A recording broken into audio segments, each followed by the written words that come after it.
It's day 25 of Black History Month, and today we'll be talking about the queen mother of civil rights education, Septima Clark.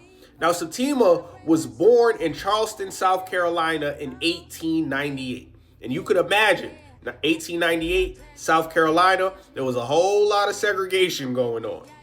You would be correct in that thought. Now, there wasn't a lot of fair education opportunity for black people at the time. But when Septima was a kid, her mom instilled in her the importance of education. And she taught her that education was dangerous. It was one of the most dangerous tools someone could have that a white person couldn't take away from them. So Septima grew a passionate love for education. At the age of 18, she became a teacher.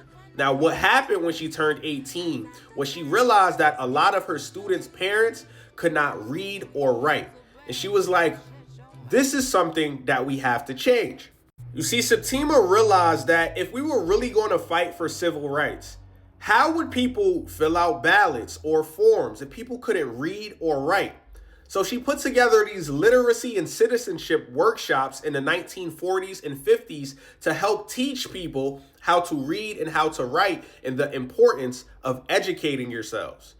And this became a massive hit. This was a big catalyst for the civil rights movements. Septima ended up becoming a member of the NAACP, the National Association for the Advancement of Colored People. The white people over at the Board of Education did not look of this too fondly. Septima was still a teacher. And they said, that's too subversive for you to be working in these schools. They ended up firing her from the schools. She lost her pension and everything for being a member of the NAACP while being a black teacher. But that didn't stop Septima. The show must go on. She ended up joining a school called the Highlander Folk School in Tennessee, a training ground for black activists in the civil rights movement. And it was at her workshop at this school that people like Rosa Parks attended. And Rosa Parks said she would not have had the courage to sit down on that bus if it wasn't for workshops like Septima's. Yes, important roles people play that they don't teach you in school.